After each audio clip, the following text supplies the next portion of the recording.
We are back. It's your girl Candy K. Lynn. And your boy Shout Time Show. And it's 6:36, so you know we back for a second episode of. Pull up. We got our guest in the building, Victor Jones, joining us today as we are talking Elite Eight basketball. We got an NCAA tournament, guys. We talked about it a bit last week, and we are talking about it this week. We talked about our tournament, who we wanted to see in the tournament. I think we've been talking about it for 2 weeks. Now we are at Elite Eight. Games are currently going on. We told you guys that there were, 9 teams from Texas that started out in the tournament. There are still 2 teams from Texas hanging on in the tournament. That's Baylor and U of H, which U of H is currently playing. We also have USC in the tournament making a comeback. And Mr. Shaw, you know what I think about when I think about USC in the tournament? What you think about? Loving basketball. Oh my The god. reemergence of USC as a powerhouse. All right. Quincy McCall. So we've got Houston, University of Houston. We've got Baylor. We've got USC, UCLA. So 2 Cali teams, which we haven't seen. UCLA, who has been a powerhouse in the past as well. 2 Cali teams in the same city. In the same city.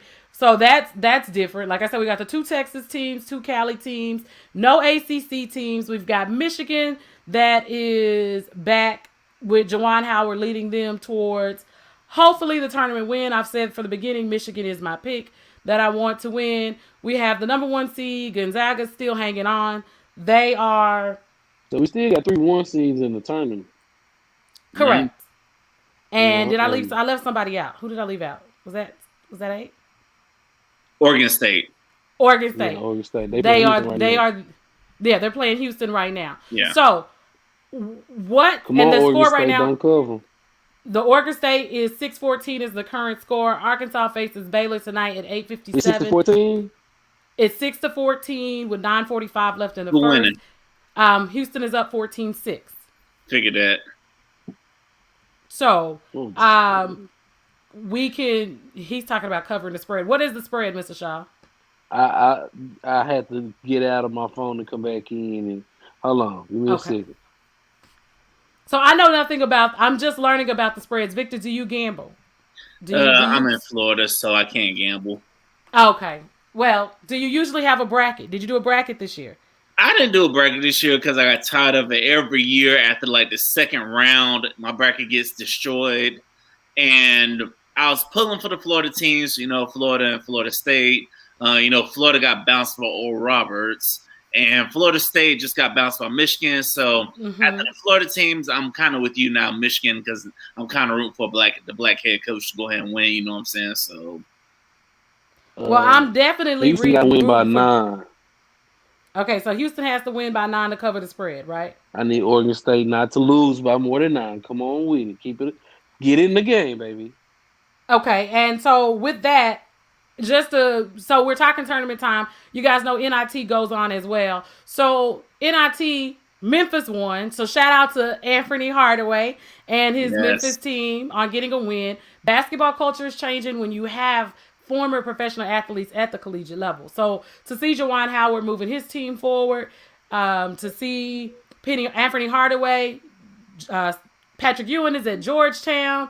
You have Jamal Mashburn, which is down at Vandy. Vandy is in rebuild process. So I love to see we're getting more black faces. And I'm okay with them being professional athletes. Professional athletes. I can't talk. I'm fine with that because they know. Shut up. They know, understand the game, and they also know how to recruit talent.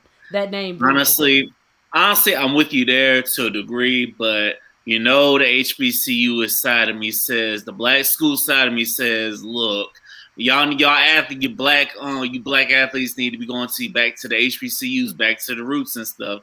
Get these college kids to HBCUs because HBCUs get NBA talent in there. So it's like I kind of want to see my HBCUs get some love instead of all the predominantly white schools at these schools. But Okay, so here's the only thing: it's the money. We cannot afford, for a pit. For somebody who's made, and we know Anthony Hardaway, if you watch his story, he actually took on a team. Y'all excuse me.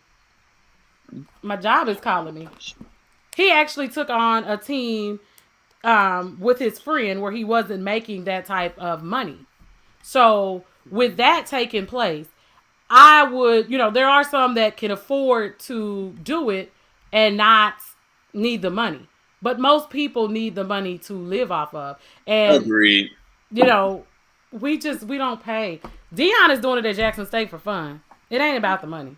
He's making decent money, but he ain't making big money. And that's the biggest issues with the HBCUs. They just don't have the money to get into the game for those coaches. But if more players, like I see Hersey Miller, Master P's son, is going to Tennessee State to play basketball. And then Montel Jordan's son is going to Alcorn. That those are going to be shifts because their daddy's also got money. And we need money put into the alumni base. It's going to be, it's just, it's not hard, but to get players to want to go to the HBCUs, like Juan Howard, he gonna get talent there. Like he gonna get kids that want, I wanna, and he can recruit because for the most part, as a story told, he recruited most of the Michigan team in the first place. So I feel like for Juwan, like for instance, I would say Jamal Mashburn, but God, Jerry Stackhouse at Vanderbilt, Vandy's just not a. And I said Mashburn. Yeah, I know. You know what I'm saying? Vandy's just not a program to where you're going to get a lot of kids to run there. You know what I'm saying? But he does have a little talent, but it's hard to get the top of the top. Juwan Howard's going to get the top of the top. But again, if you could get a black coach to say, a former black athlete to go to an HBCU and say, I'm okay, I'll take the little play, you'll get some athletes there, right? You'll get some D. Because the big thing is the transfer. Everything transfer portal in every sport. That's the big thing. So you can get a kid that, went somewhere, had a great season, and I want to go there. He can probably show me that because their main goal is to get to the NBA, right? Right, and they have they have the platform to get you there. And I think that's the biggest thing with everybody, as you're saying, if we are recruiting, right? And I think that a lot of these young kids, some of them may not even know about the Fab Five because we've come to find out these kids are not that interested in history, right? No. Man, the Fab Five, man. some of them may know, some of them may not. I think sneakers, like with the Anthony Hardaways, maybe that helps some of them. But I think that even with the HBCU recruitment, it's all about recruiting. It's all about what can you sell that student on when you go get them. HBCUs are now getting ESPN time because now the conversation has started. Dion's at Jackson State. Everybody wants a piece of the action. You don't know who's going to show up on game day. You don't know what Dion is going to do. So he has the money and he has the celebrity to do that. And everybody wants in on that market. And that's why now is the time for HBCU coaches to capitalize on the fact of recruiting your state. I'm always big on that. Just like in Vandy, start recruiting just right there in your state, in Tennessee. Yeah. Recruit those kids. And honestly, that's what I want to see FAMU's head coach do, because I'm like, I know you see Chad Johnson rocking FAMU gear, and I know you see we got to deal with LeBron James on some FAMU gear, so you need to be recruiting Florida, you know what I'm saying? You can get some kids from South Florida to come up to Tallahassee. Because I know I went to school with plenty of them. Florida hard, though. Everybody recruits. I know Florida. Everybody want to come to Florida and pluck the talent out. That's why Miami, Florida State, and Florida all been sucking lately, because everybody's coming and plucking the talent out of Florida. And that's what happens here. Right. So you have a few schools in Florida, right? So you have Miami, you have Florida State, you have Florida, the bigs. Think about Texas. As I tell people all the time, nobody ever looks at, just like right now in the tournament. And the year before, Tech was there. There was 9 schools in the tournament from the state of Texas. That's just in basketball. We weren't even talking about in football. So you have Texas and Florida and California that gets absolutely drained. And I never understood why they go recruit in football from California, but that's another conversation for another day. There's got to be a reason. Let's be honest. Now. We got to be honest. Texas, Florida, California are the big football states. or the sports Right. states. Let me say that, or the sports states. Right? Not to say other states don't play good ball, not to say any other state, but Texas, Florida, and California are gonna have athletes. Right? They're gonna have multiple athletes. Up north, they do basketball. Right? The Midwest states, they do a little bit of everything. Like kids from Ohio stay in Ohio, right? Or they go to Ohio or Michigan. You know what I'm saying? Stuff like that. Kids from Indiana not coming down here. You know what I'm saying? So, but then they're smaller schools, right? Up north, they're known for basketball mainly. That's what they do. I don't even know if they Yeah, play football in high school. yeah, what you do, but I will say Cali, Texas, and Florida kids are a little more explorative. They want to learn more. You know what I'm saying? Because I done see some kids from Florida going to schools in Oregon and Kentucky, and I'm like, what the hell made you want to go to their schools when you in Florida when it's warm weather? But People offer money. For kids who want to play, it's all about the money that's being offered. I just think that when we talk of that level, it is important to go after your hometown kids. And I say that especially like here in Texas, there's, our high school is what is known as the District of Doom. When we talk about football, girls basketball, football and girls basketball, the state championship went through that particular district. And DeSoto, even in girls sports, when we talk, you have so much talent right at home is what I think a lot of people miss because they're so used to plucking that Florida pool, that South Florida. You go get your bigs down in Alabama and Mississippi. So what happens when you look at home?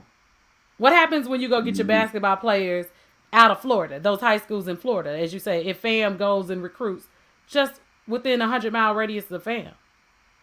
Go get the best kid on all of those teams. Same thing in Texas. Go get the best kids on. And you might not be able to get the best one, but it's some talent that you missing. I say that all the time. Like I always felt like PV was missing talent from our area. Like, do y'all even recruit? Because these kids, But then again, as a black school, it's harder. They'll go to SFA and play football before they come to PV and play football. But nobody called them from PV either. You see what I'm saying? We're like, when we talk these tournaments and we want to see our HBCUs, somebody's got to call. So, no, I'm not looking at Prairie View if SFA called me. But if Prairie View would have called me and offered me some money, then maybe I would have looked. And I think that's the only thing that the coaches do wrong. They've been conditioned to follow the system. You're not, you're not Coach K. You're not going to get Coach K talent. You're not Juan Howard. You're not going to get Juan Howard talent. You're not your boy Cal. You're not going to get Calipari talent. So stay within. And like we, even at Prairie View, I always say, like, if you went to Hempstead and Waller and got a kid off of each of those teams. Yeah. They had just 2 one. or 3 that can play. There's always 2 or 3 kids on the team that can play. That never go to college to play ball because nobody called them. And sometimes I used to say, like, when we were in college at PV, I used to swear some of them kids came off the C team. I'd be like, some of these boys ain't played football since middle school on the C team. They was that bad. And I know some of y'all are listening. And rest in peace, my boy, Big Twine, because Twine made me put football in a box. But when it comes to athletics, some of them, I was just like, you cannot tell me you played high school football or basketball anywhere. And also, from what during my time at FAMU, I also heard it was also the coaching as well, because I heard some athletes on the basketball team was like, man, these coaches guys run drills we ran in high school. I'm like, what is up with this coaching? You know what I'm saying? That's why there's always been a revolving cycle with coaches, because sometimes some of these coaches can't coach, you know what I'm saying? So, but shout out to the ones we got now. It's like, it sucks that y'all had to wait till I graduated and then get the good coaches. I'm like, what the hell? But, I mean, but it's also about the process. And I think that's what we're learning with the HBCUs. Even like a University of Michigan, 20 years ago, they wouldn't have thought about hiring a Juwan Howard. Those doors have been closed for a reason. And as we see people like Juwan Howard open doors, and we see people like Penny Hardaway open doors at Memphis, we see a different level of recruitment. Like, we're going to see things differently. Kevin Ollie, he won the title at Connecticut. That's what kind of started opening the door when he won the title at UConn. When he had come out, he won that title at UConn. You know what I'm saying? They said, hey, maybe we might need to hire a black head coach. You know what I'm saying? Right. Like Shaka Smart when he was at VCU, and then he wound up at Texas, and now he's out at Texas. We need those. He got a new job, though, I think. He He did. at Marquette now. Marquette And now. also, for the girls' game, you got Dawn Staley. She winning 500 games and stuff. Oh, now yeah. that's opening doors for black women. I said, come on now. Mm-hmm. And it's gonna take time. But when we talk Dawn Staley, we talking about like elite of the elite. And they don't want her in that game either because the recruiting looks different. It looks totally different when somebody like you comes to talk to you. And I think that's what the concern is. You can get a better level of talent when you're approaching people with things that matter to them. Don't sell me, because what they want to sell you on with these universities is not usually what kids who look like us are concerned with. But I say this for sure. As a Kentucky fan, Cal uses he doesn't. I'm not gonna say use, but most of his recruiting is done by his team, right? The black men on his team do most of the recruiting, right? So I feel like what I ain't gonna say most white coaches, but what makes sense is make the kids feel like they're at home. Make sure they see faces that look like them. It's a whole lot easier then. That's what all them coaches be doing. Like football coaches, basketball coaches, they always have like a black face or two on the team. They send them out there, hey, why don't you come talk to them? And, you know what I'm saying? So, and also puts the parents at ease as well. For sure. And I think it matters. As we're watching the tournament, we've seen some young players hit some big shots. We've seen, like I said, the reemergence of powerhouses. U of H at one point in time with the Five Slimmer Jammers. Yep, we've seen them. We've seen that their kids are coming back. We see young Sasser, who is a Dallas kid who has a legacy of being, anybody who grew up in Dallas knows about the Sassers out of Kimball.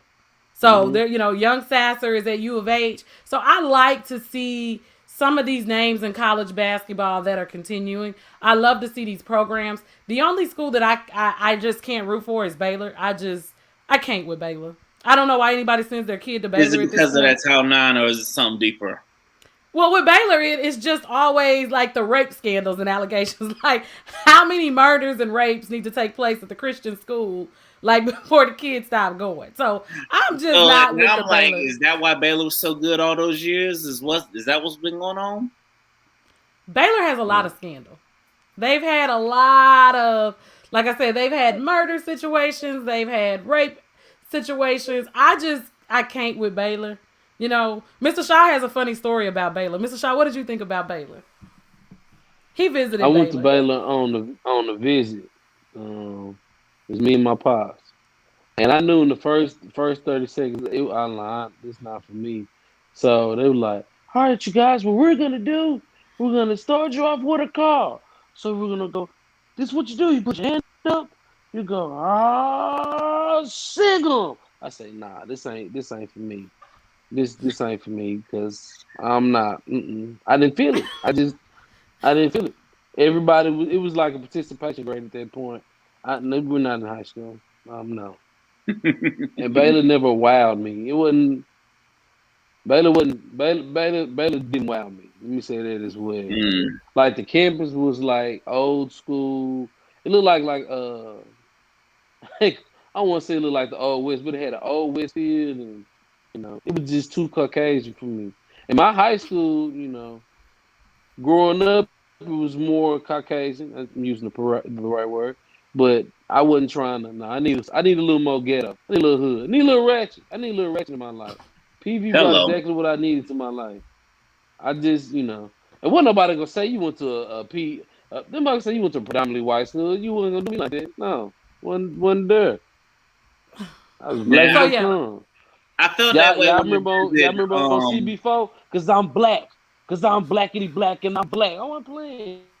No.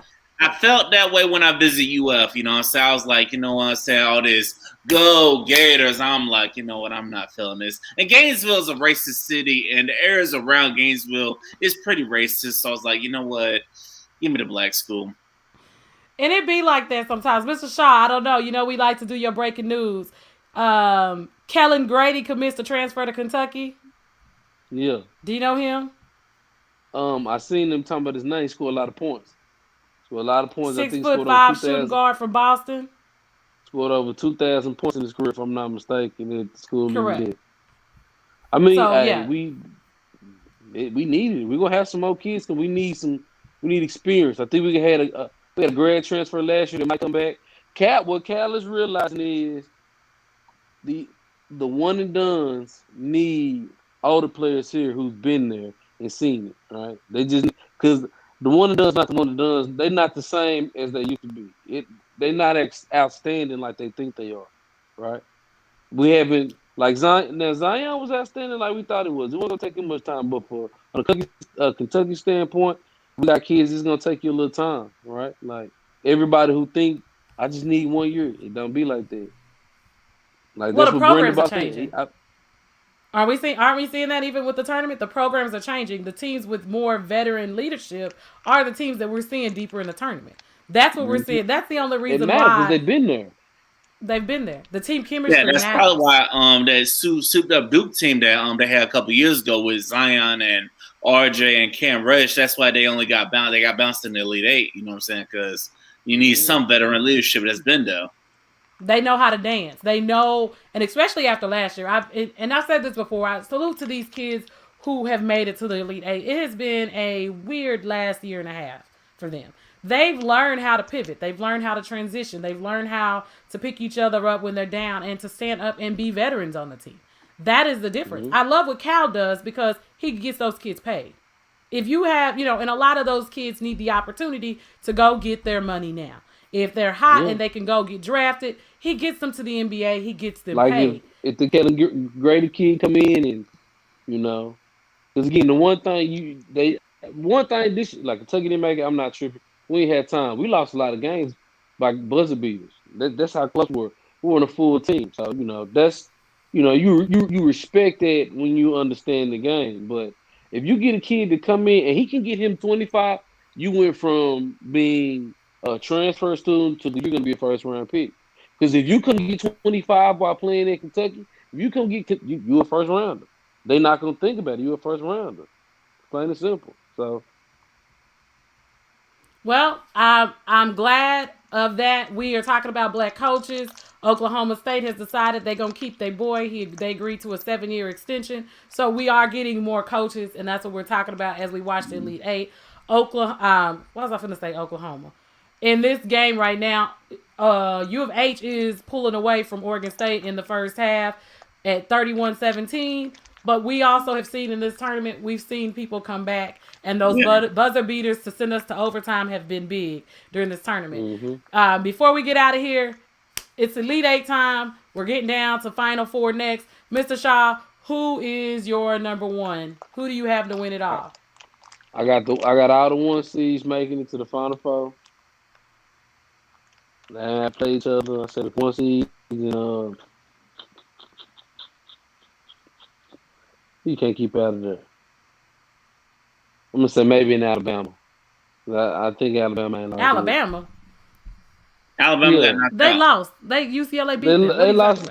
You right. To UCLA. I don't think in UCLA overtime. gonna beat them. Yeah, you know what? Think of the trend. Right. Johnny Juzang goes to UCLA. He was at Kentucky last year. Transfer portal. The 3-1 seeds in Houston. I'm gonna go with Houston. If they win, Houston. Houston is a 2 seed. Houston covered almost every time. The 3-1 seeds in Houston. All right. That's my Final Four. Victor, who do you have winning it all? I can agree with his Final Four. I'm feeling Michigan to beat Gonzaga, break up that undefeated streak. So I'm gonna pick Michigan because Michigan also beat the school. I really don't like Florida State, but I usually root for the Florida team. So I was like, after they knocked out the Florida team with Florida State, so I said, okay, if you beat Florida State, then you need to be going to the title because Leonard Hamilton is a really good coach. So. Mm-hmm. And I got Michigan. I want Juan Howard to get in one. And I've said that. And hopefully then maybe Chris Webber will, stop being a jack and hook it up one time with his boys because that would be historic. So, yeah. And I'm like, it's been all these years, man. You got to let that hurt go. You know what I'm saying? But you did it. You did it. Damn sure did it. You was the problem. Hold you accountable for it, too. Jalen is holding you to the task. Jalen has never let up on it. Like, you, my friend, like, You went pro first. You were the one taking the most money. Like, Chris, and I love you. You know, I want Chris to go ahead and get into the Hall of Fame. I love Chris Webber, but like to see your, and that's support and love, right? To see your, if Juwan Howard gets to dance and get one, that will be for them because they never got theirs. Yeah, because I remember like a couple years ago when Michigan made it to the Final Four, I think all they had a little 5-5 reunion, but I don't think Chris Webber didn't show up. He didn't show up. He's the only one. So maybe he's adulting in 2021. Maybe he got the memo from 2020, the hellspawn year, that life is short, and we got to take advantage of opportunities. But guys, this is your girl Candy K. Lynn. Your boy Shout, aka the Fat Mama. And every Monday at 6:00 we pull up and eat gushers while he's on the air. Victor, thank you for joining us. You guys, until next week, we out. We out.